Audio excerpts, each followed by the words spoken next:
Alhamdulillahi Rabbil Alameen, wassalatu wassalam ala Rasulil Kareem, wa ala alihi wa ashabi, wa man istanna bi sunnatihi ila yawmiddin.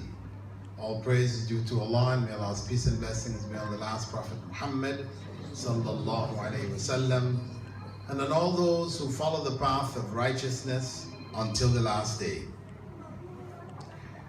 The topic which was chosen for this evening's meeting, presentation, and gathering is the core values of Islam.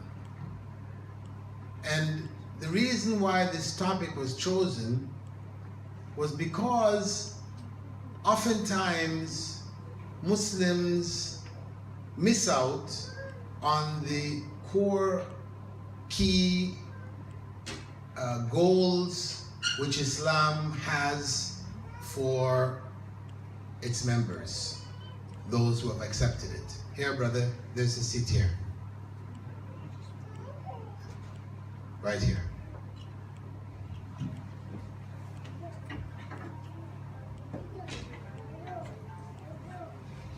By that, I mean to say that oftentimes people tend to get caught up in the external, traditional, customary practices which are part of Islam, no doubt.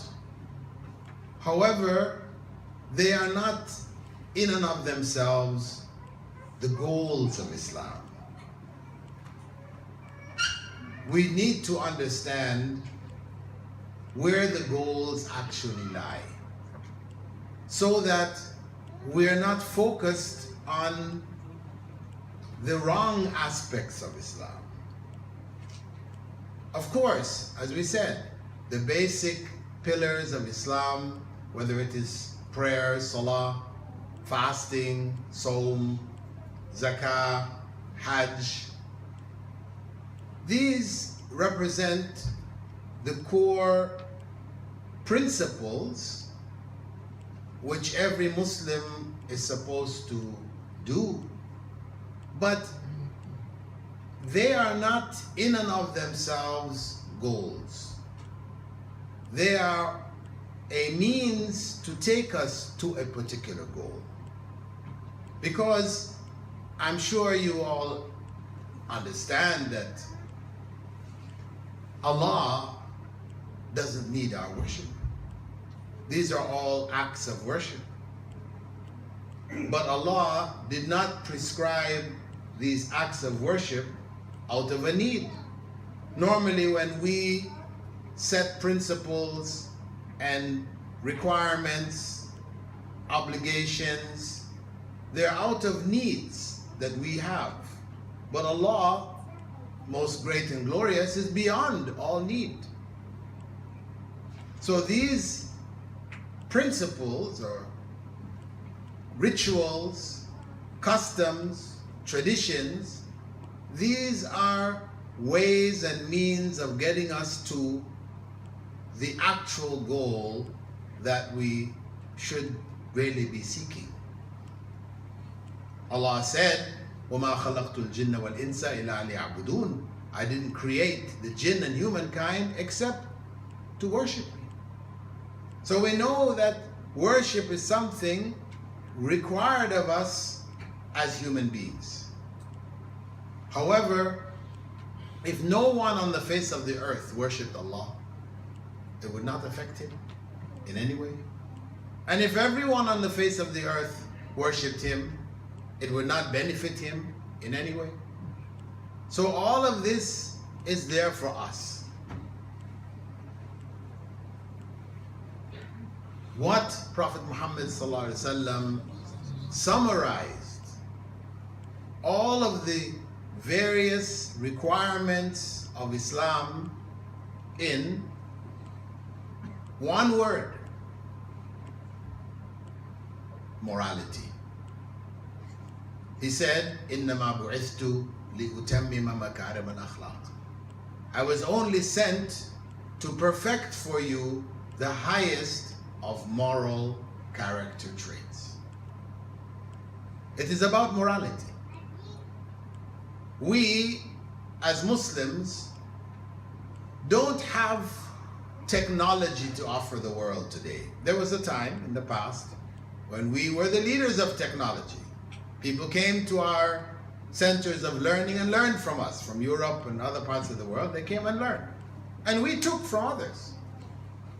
We were a means of bringing knowledge and skill from China, from India, from Africa, from Europe, bringing it together and repackaging it, advancing it, and being the light at a time when Europe, for example, considered itself to be in the Dark Ages. In those Dark Ages, those were ages of light in the Muslim world. We never experienced the Dark Ages. But the point is that, as I said, what we have to offer the world is not technology. I don't have to convince you on that, because we are going to America, we're going to England and other places to study their technology, what they have to offer, what they're giving back to us that they got from us. So the greatness of Islam doesn't lie here. The greatness of Islam lies where the Prophet ﷺ put it, in morality. That Islam brought from the very beginning morality to humankind, the principles and guidelines for morality for humankind. We were all given a consciousness of right and wrong. Allah said, فَأَلْهَمَهَا فُجُورَهَا وَتَقْوَاهَا, that every soul has a consciousness of corruption and righteousness. We were created with that. But Allah also gave us, through the messengers who were sent, guidelines which defined how these feelings or emotions or understandings that we have with regards to right and wrong, how it should be placed. We have the core internal experience built into every cell in our bodies, but when it is to be implemented in our relationships with each other, with the world we live in our relationship with God, with Allah, without the guidelines, then it's easy to stumble. So Allah chose messengers from amongst us who would be given those guidelines, and they would teach them in what we know as Islam. So what it's saying is that the goal of these various pillars, the 5 pillars of Islam, are fundamentally moral goals. It is to create a morally sound human being who would live a life which is pleasing to Allah subhanahu wa ta'ala in everything that he or she does. That morally sound human being, in his relationship with God, for example, knows that it is morally correct to worship God alone, and it's morally incorrect to worship others along with God, or to put anyone between themselves and God. They understand this is the morality with regards to our relationship with Allah. With regards to our fellow human beings, how we interact with them, we know that stealing is wrong, it is bad. Giving in charity is good. These are the moral principles governing how we interact with each other. And also even with the environment around us, the world in which we live. Islam established the principles of, protection of animals. Prophet Muhammad ﷺ said that we should never make birds our targets. Animals should not be the targets for human beings to enjoy killing other animals just for fun. Forbidden in Islam, 1,400 years ago. Recently, the world has finally caught up and said, yeah, we shouldn't kill, after they've wiped out different species. But from 1,400 years ago, it was stated by the Prophet. And of course, this would have been in the teachings of the earlier prophets too. It's not to say Prophet Muhammad ﷺ invented this. It's not his invention. This is the law of Allah. We have been put over these creatures who may be bigger than us, stronger than us, faster than us. Allah has given us an ability to control them. That elephant who, if he stepped on us, we're as flat as a pancake. Finished. That's it. In spite of that, we can get that elephant to stand on 2 feet, dance around, do all kinds of things. It's amazing. This creature which is so much stronger than us. If he was able to just think for a minute, what is this guy telling me to do? Step on him, finish, carry about my business. But Allah didn't give them that. He gave it to us, that we are able to do that. So Allah submitted these creatures to us for our benefit. And we have a duty to use them in a way which is pleasing to Allah. Not to kill them for sport, not to abuse them, not to harm them. Even Prophet Muhammad ﷺ told us we should not even hit a dog in its face. We shouldn't hit anybody in their face, any human being, but even a dog, an animal, a donkey, people like to hit in the face. But the Prophet ﷺ forbade us even to hit an animal in its face. So these moral principles were in place 1,400 years ago. And that is what is at the core of Islamic teachings. That these practices, rituals, and rites which we have been given, they are to develop in us certain moral characteristics which would make each and every one of us a better human being. This is the purpose. Islam creates the best human beings, morally, with a standard of morality which doesn't change. So that what was bad yesterday doesn't become good today, nor what was good yesterday become bad today. It is a standard. And Islam, what is unique about Islam is that it defends that standard. It is a fixed standard. Some people say, but times change. And many other religions, they move along with the times. They change with modern technology and inventions, modern thinking. But we don't have a problem with the modern inventions. We use microphones, no problem. We use air conditioners in our masjids, no problem. So no problem with the technology. Utilizing it to the benefit, where it helps us to implement religious principles, no harm. But the problem comes when we are changing with the times now intellectually. morally. This is where the problem comes.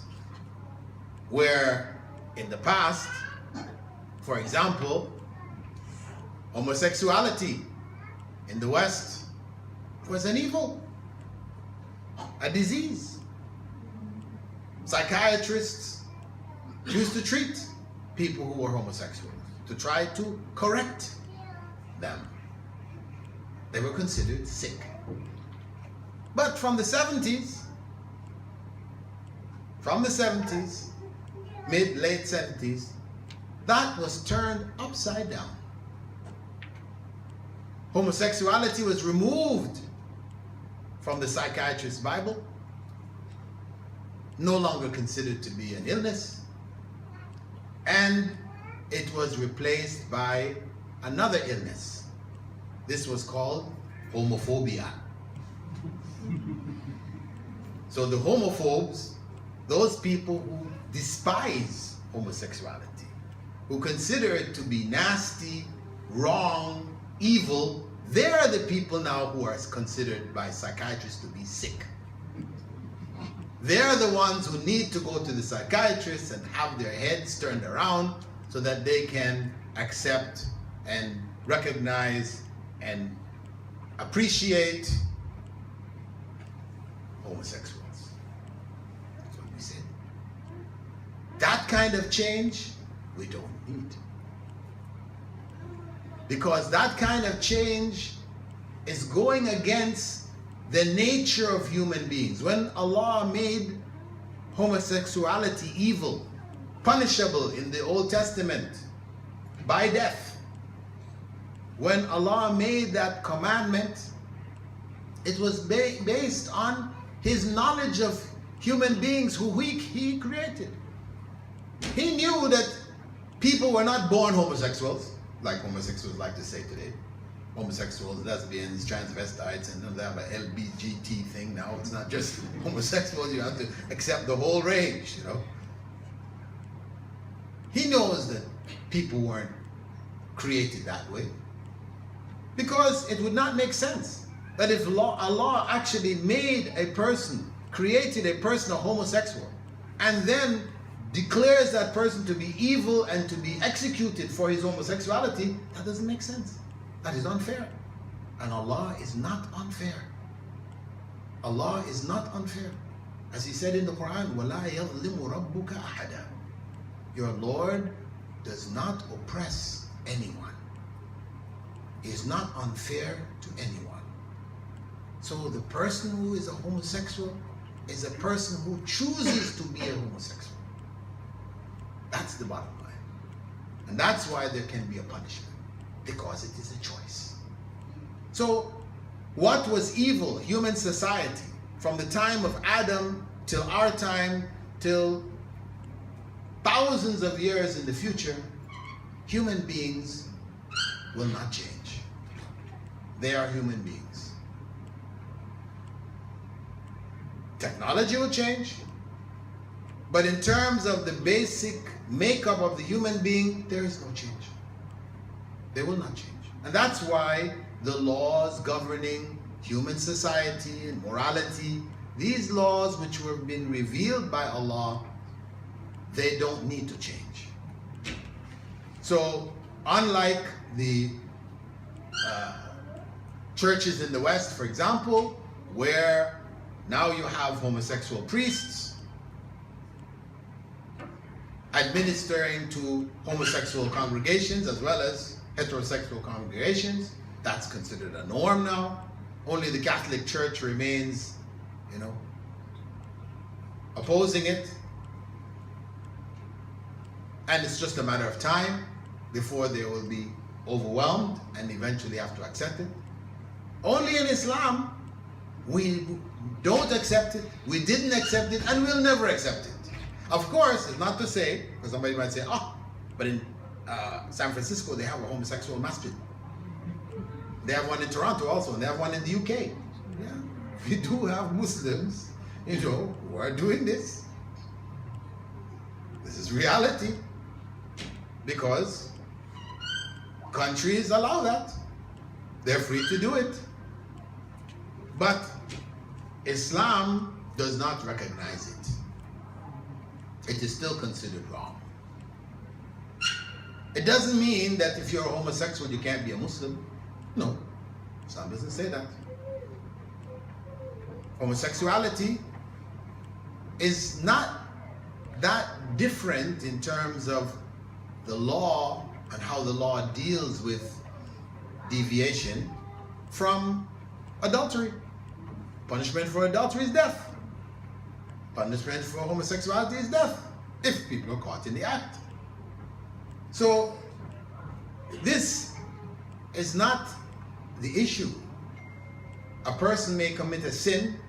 There were Sahaba who were companions of the Prophet ﷺ who were executed for adultery. Did that make them non-Muslims? No. They committed sin. In fact, they came to the Prophet Muhammad ﷺ and asked the Prophet Muhammad ﷺ to purify them by having the law applied to themselves. So the point here is that the values, the moral principles of Islam are timeless. Allah has prescribed them based on human society and its need, and they will not change. And this is what we as Muslims have to offer the world. A moral compass which is not turning according to how people feel. One which remains steady till the last day of this world. Now, that's the theory. In practice, we have to say, where are these moral principles in our pillars of Islam? See, normally when we teach the pillars of Islam, we teach them to our children, we learn them in terms of the technical issues that are concerned, that are involved. Salah, you have to have wudu, you pray Salah this way or that way. What breaks wudu? What breaks Salah? We learn all these technicalities. It's a requirement, 5 times a day, the timings, everything. But what are the moral principles behind Salah? Most often this is not taught. For those of you that have been to classes on fiqh, of this basic fiqh, Salah, Zakah, Hajj, so on. I'm sure you'll agree with me that this area is not focused on.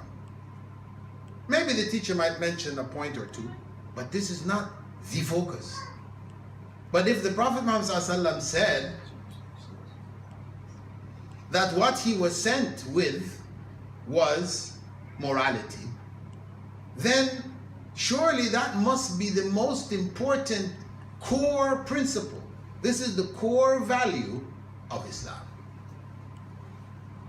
So we need to rethink. We need to reanalyze. We need a new approach in our teaching of Islam, wherein we focus on these issues while teaching people the technicalities, that we also teach them the goals. What are the core principles behind the ritual, the rites, the customs, and the traditions? So, this evening, what I'm going to share with you briefly is for you to reflect on and to look deeper into some of the principles behind, the moral principles behind the pillars of Islam. So if we start with the first pillar of Islam, which is the Shahadatan, the declaration, the 2 declarations of faith. Ashhadu an la ilaha illallah wa ashhadu anna Muhammadan Rasulullah. We all know this. I bear witness that there's no God worthy of worship but Allah, and I bear witness that Muhammad is the messenger of Allah. We know that. And we know we should say it with knowledge. Because if you're just saying it as words, some people, a man wants to marry a Muslim woman. And the family says, no, a Muslim woman has to marry a Muslim man. So the man says, no problem, I'll become a Muslim. What do I need to do? You need to say, Ashhadu an la. So he goes to the court, he says it. But he told his wife already, listen, his wife to be, I'm going to do this thing because I want to marry you. But don't expect me to be praying and fasting and all these other things that you guys do. I'm just doing this so I can marry you. You have to say, what is the value of his shahadatan? 0. No value. Not acceptable. In the courts, of course, the courts have no choice. If somebody comes and declares their faith, they have to accept them on face value. But in the sight of Allah, he has not become a Muslim. It's just words, he said. So the goal are not the words. I mean, and of course, we say the words. And people will teach us how to say it. If we're not Arabic speaking, etc., we learn how to say it. But technically speaking, if you understood it and you even said it wrong, it's still good enough. As long as you've understood it, that's the key. That you did understand what you were saying. And for it to be acceptable to Allah, of course, you have to be sincere about it. You should know what it means and have an idea that you plan to live in accordance with that principle. But then nobody tells you how to live. They just say it. So, what we need to look at here, because this topic of just the Shahadatan could be a lecture, and then when I come back in another 2 months, we could then go on to Salah, but I'm just going to try to get through us this evening quickly, the basic principles, just for your own reflection. One of the principles that govern the Shahadatan is that we have to say it with witnesses.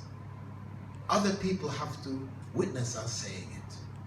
It's not enough for you to decide personally in your home that I'm now a Muslim. I want to be a Muslim. Say to yourself, Ashhadu an la ilaha illallah, ashhadu anna Muhammadan Rasulullah. And then you just carry on. It's not enough. If you were in a place where you had no other choice, there were no more Muslims, you're the only person who decided to become a Muslim, that's another situation. You have nobody to say it to, nobody to witness it. Does that mean you can't become a Muslim? No, of course not.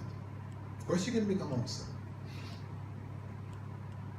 So as long as there are people around who can witness, then it is a requirement for you to say it with witnesses. That's the point. So Islam is practical. It's flexible in the sense that if you are in a circumstance where you can't say it, your life is threatened. You've thought about it, and you're in a country where people are very, very, negative towards Muslims, so much so that your parents saw you with a few books on Islam and say, what's this? So I'm just reading. Get rid of it. If you become a Muslim, you're dead meat. Okay.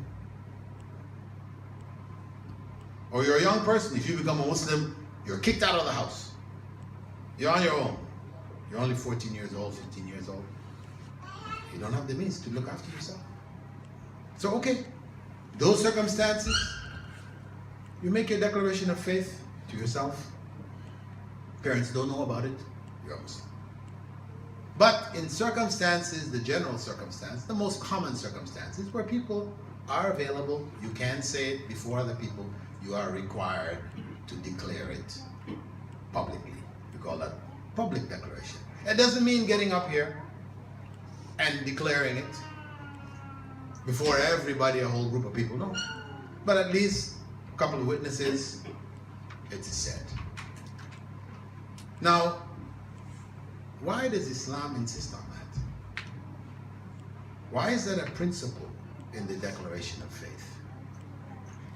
That you should say it to witnesses. On one hand, on an external level, on one hand, you become known as a Muslim. You become known as a Muslim. We know now that you're a Muslim. So if in your time of weakness, Shaitan comes to you and suggests to you that you may console yourself, you're depressed, you're having some difficult times. You console yourself as you did before Islam by going to the bar, taking a couple of shots of whiskey or whatever, you feel better. And the Muslim sees you walking to the bar. They say, brother, are you okay? Can I help you? You're not going to find help there. It's going to make things worse. Right? I mean, Muslims will be looking out for you. They will try to help you because they know you're a Muslim. But if they don't know you're a Muslim, you've gone in by yourself, nobody knew.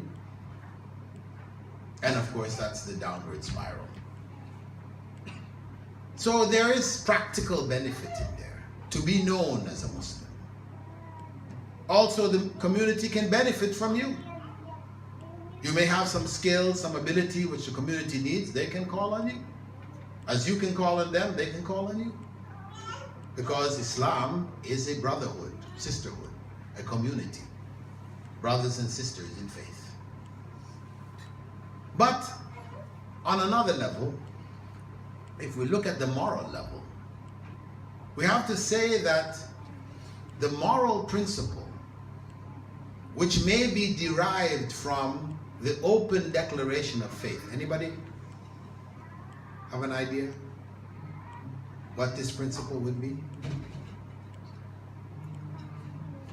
Huh? No? Nobody? Ikhlaq towards Allah. The? Ikhlaq, like you're gonna only worship Allah, is that a model point as well? Morality towards Allah? Yeah, but right here now, this open declaration, what comes out of it is what we call transparency. What you have inside, you have brought out. You're not the type of person who hides what you have. People see you for who you are. The Prophet ﷺ had said the believer is not two-faced. He or she has one face when they're talking to one, and they have another face when they talk to somebody else. They're smiling in your face and stabbing you in your back. This is not the way of the believer. The believer is open, transparent. So this characteristic of transparency, this is part of honesty, of being known for who you are. You're not hiding things. You're not planning, plotting in secret, as Allah said in the Quran, "La khayra fi kathirin min najwahum." There is no good in most of their secret meetings. Islam doesn't like secret meetings. Because when people plot and plan in secret, usually it is not for good. It may be for their good. They're good as the group that is plotting and planning, but it's not good for the society.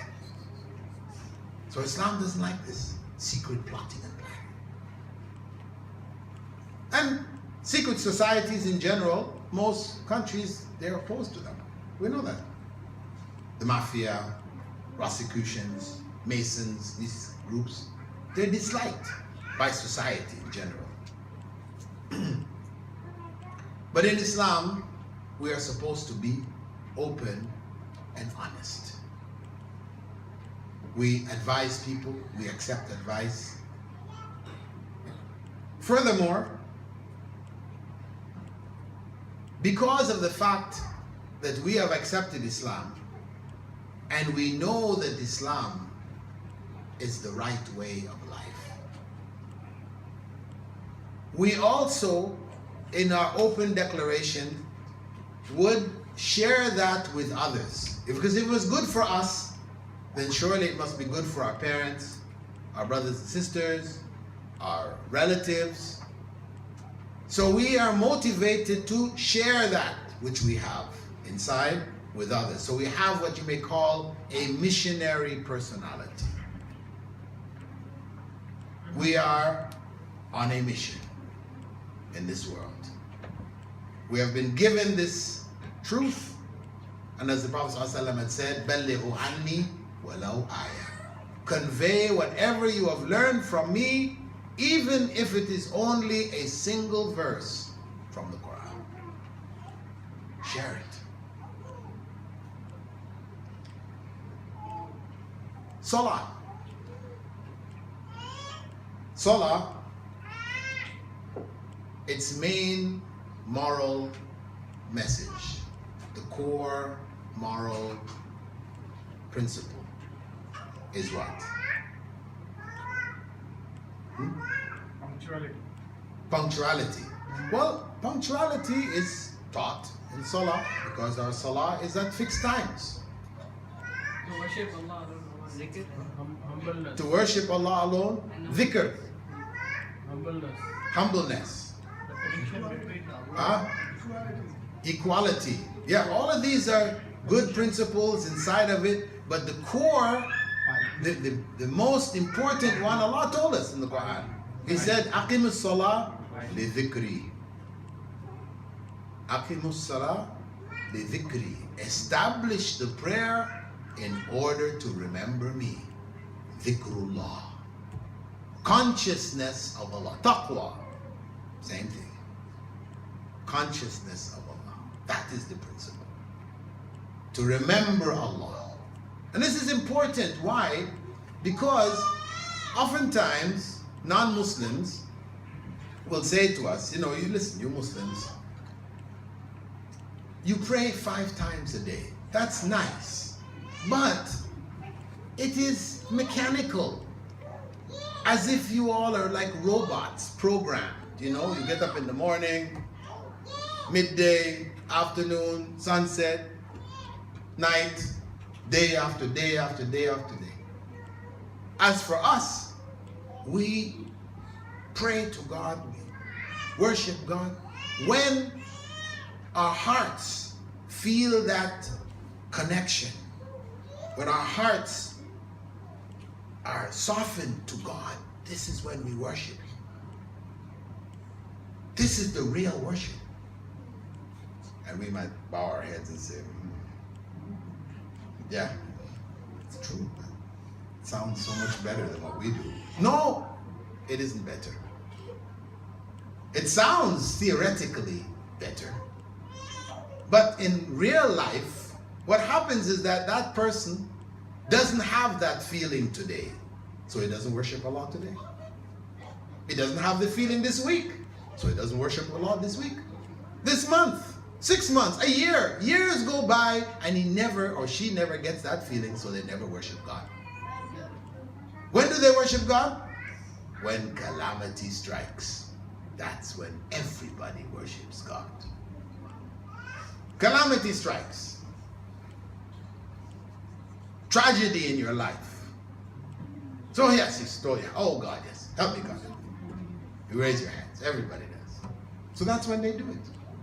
But what is the use of that, really? That kind of worship, I call the atheist's worship. The atheist's worship. The atheist who denies there is no God, he says there is no God. This is all a fabrication of your minds. We are descendants of monkeys, and if you look around in the zoos of the world, do you see any monkey praying? Do you see monkeys making mosques and synagogues and churches? No. So it must have been made up by you all. People made it up. There's no God. However, that same atheist, when he or she finds themselves in a circumstance where The end is before their eyes. They're sitting in that Boeing 727. And they look out the window and they see an engine fall off. And the plane starts to turn to go into that dive. The dive which you know there's no coming back. It's all over. That atheist doesn't sit there in his seat and say, tough luck. No. He will throw his hands up, or she will, oh God, oh God, oh God, screaming God, even louder than the believers around them.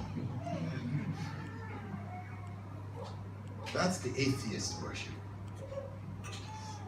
So we said that is not the real worship of God. The real worship of God is to be conscious of God. Dhikrullah, to be conscious of God throughout our daily life, 24/7, throughout our days in this world. To be conscious of what is pleasing to God and what is not pleasing to God. So that between those times of worship, we are conscious of God. It will affect our behavior. So when somebody says to you, non-Muslim, you know, my boss, he's a Muslim. I see him going to the prayers, midday prayers, Dhuhr, goes for Asr, Maghrib, we go home. He's really always there in the mosque. But he cheats us. He doesn't give us our pay on time. When he hired us in our home country, we signed a contract. When he got here, they changed the contract on us. So we're given the choice. Either you take the new contract or go back home on your own. We didn't have any choice. He lies to us all the time. So what is the value of his worship? And we have to say, yeah, what is the value of his worship?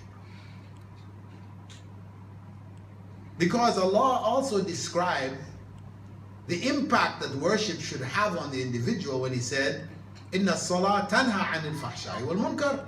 Salah prevents evil speech and evil deeds.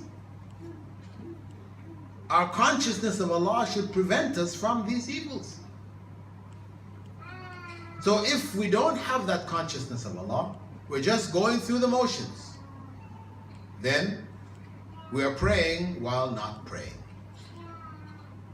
We're going through the motions of what is called prayer, but we're not praying the prayer which was prescribed for us. This is the point.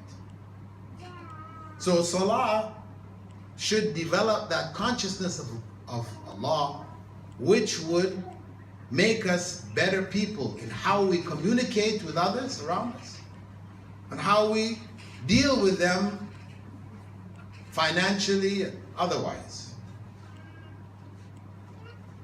So we only speak what is good. We don't engage in gossip. This is one of the problems that we have in society today, isn't it? When we sit down and talk with our workmates, what do we talk about? Other people. You know, so and so, they did this or they did that. I don't like them because of this and that and whatever. Just talking about other people. Much of the time spent. Women are known for this, but it's not just women. Men too. Yeah. Although we usually point the finger, yeah, the women, they're always gossiping. But the men too. Different version. Right? It's just a different version, different way. But this, we spend most of our time, our conversations in gossip. Slander. Talking about people, backbiting. Talking about people behind their backs. What they have, which we feel they don't deserve. We're the ones who should have it, etc. So, the salah should prevent us from that kind of conversation. Useless. Detrimental to ourselves and to others. Zakah, of course, is obvious. It teaches generosity. Generosity which all societies praise. People recognize the good in it, regardless of who. Bill Gates, his millions, billions, given away. Walid bin Talal gave away.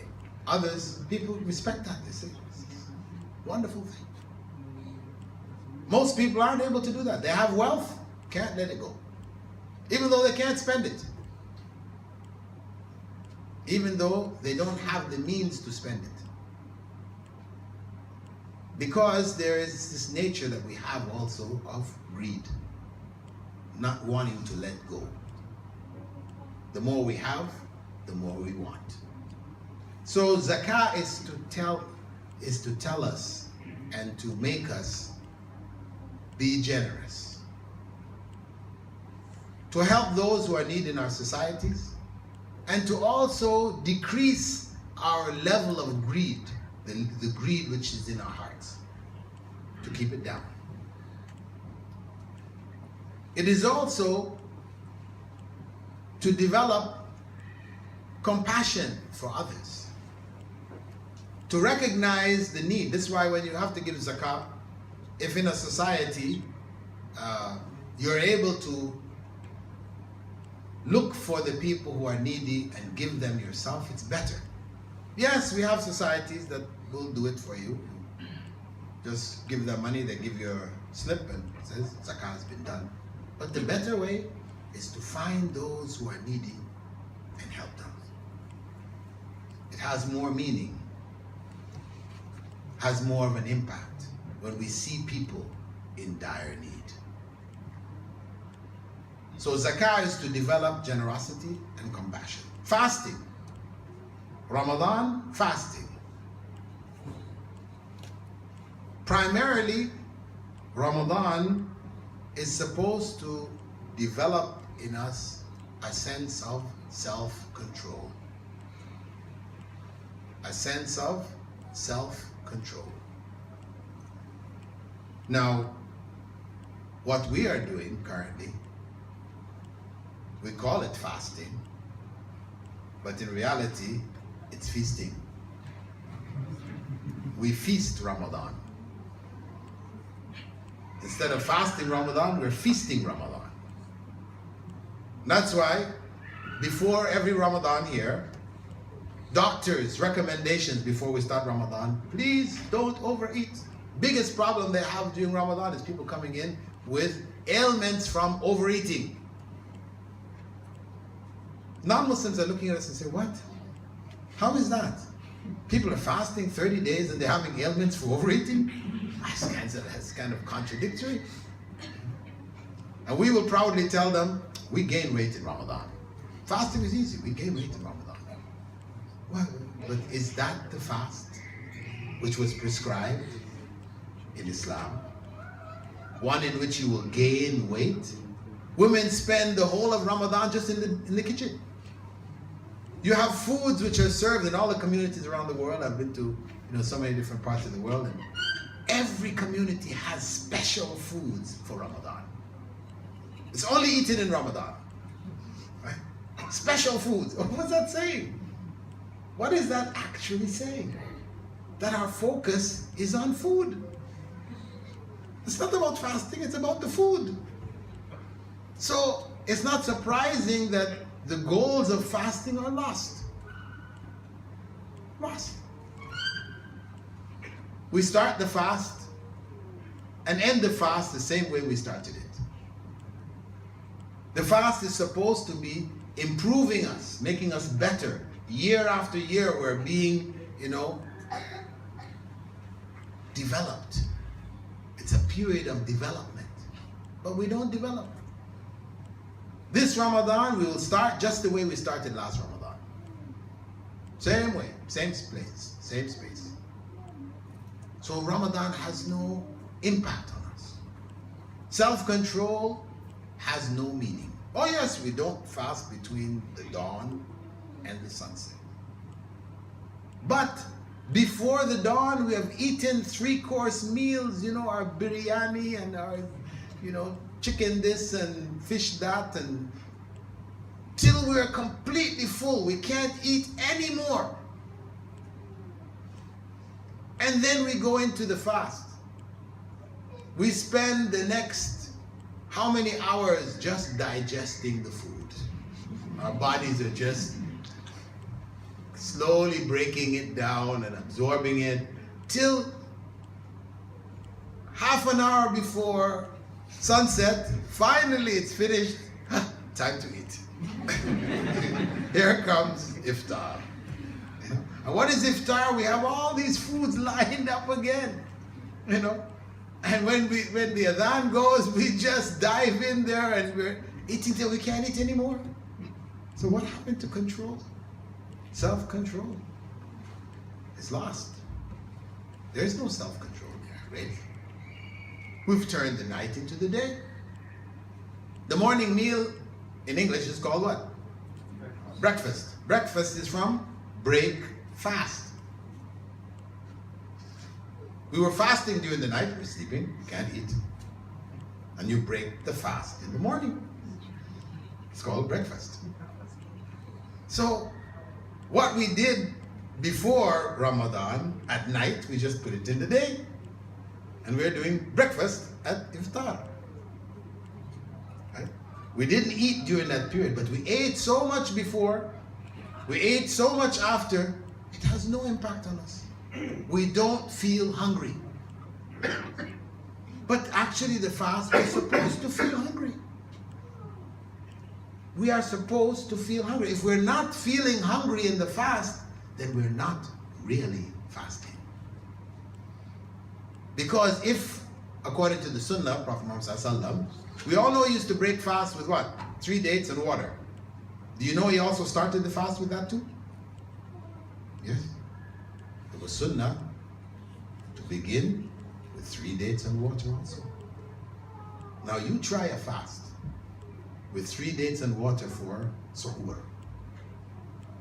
For sure, you're going to feel hungry in that day. That day you will feel the pangs of hunger maybe for the first time in your life. Ah, what is that pain? I'm feeling that. Where did that come from? Maybe I better go see a doctor. No. That is the hunger pang. The pangs of hunger which a quarter of the world feels every day. Not because they chose to fast, but because there's no food. That is supposed to remind us of those people. Cause us to think about them and want to be sharing and generous. To break the fast at the end of Ramadan with Eid al-Fitr. Feeding. We feed the needy. That's what we are being driven to do. To develop this sense of care, concern, compassion for others. Control for ourselves. And Hajj, time is running out. Hajj is patience. Critical patience. We are impatient by nature. وَخُلِقَ الْإِنسَانُ عَجُولًا. Human beings are created impatient. We have an impatient nature about us. But patience is the real virtue that we need. Because patience is what stops us from doing what is displeasing to Allah. Impatience, haste. The Prophet ﷺ had said, Al-ajala min ash-shaytan. Haste, impatience is from Satan, satanic. It's an evil to be avoided. So, patience is the most important principle in Hajj because we are put into circumstances where it is easy for us to be impatient. No matter what kind of Hajj you do, and the Hajjs we have different levels, right? We have 1-star Hajjs, we have no-star Hajjs also, and then we have 5-star Hajjs. Right? But even the 5-star Hajji, he must or she must enter into the crowds of Tawaf. You can't find a time when the place is empty. So you're going to get into the crowd. So somebody is going to elbow you. They're going to step on your foot. All kinds of things are going to happen to you in spite of what you've paid. And now how do you respond? If your response is they elbowed you, so you elbow them back. They step on your foot, so you stomp on their foot. You know, this is your attitude. You have no Hajj. You've destroyed your Hajj. Because Hajj is really about patience. That we suffer and are purified, knowing, as the Prophet ﷺ said, the believer, whenever he or she suffers any harm, even a thorn sticking in the foot, it purifies them of sin. It becomes purification. So whatever happens, even if the person did what they did deliberately, it doesn't matter. You're patient with it, your sins are purified. You're purifying yourself of sin. And it's towards that that you can end up returning home, if your Hajj is accepted, pure from sin, as the Prophet ﷺ said, like a newborn child. That's not going to happen if you are reacting. Where they're throwing the stone, somebody throws and hits you in the head with a stone, so you're picking up and you try to throw back at them. No. You have to believe it wasn't deliberate.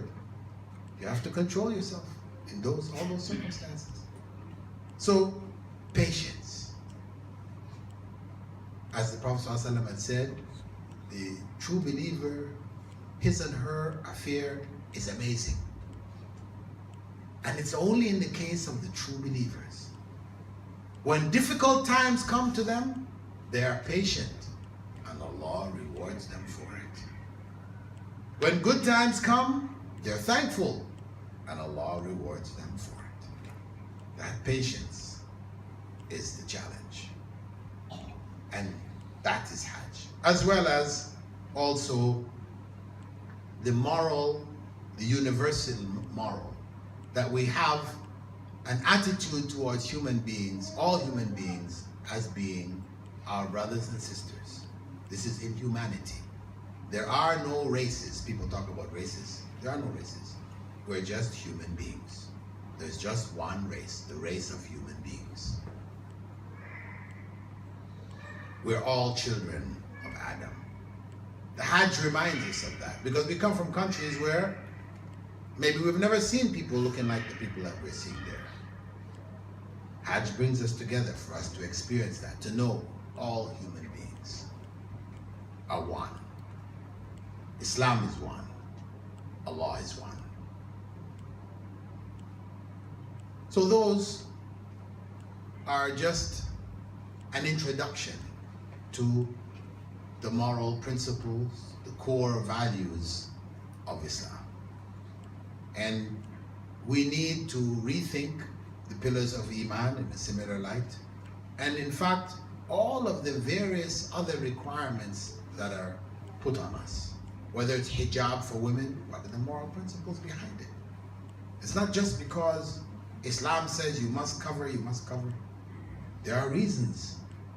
And it's not just for the others, it's for ourselves. What are the moral principles behind it? And seek those principles.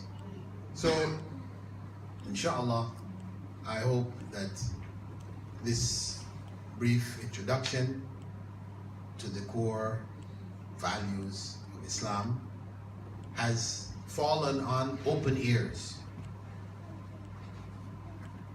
Everybody's eyes seem to be open. I hope your ears were also open.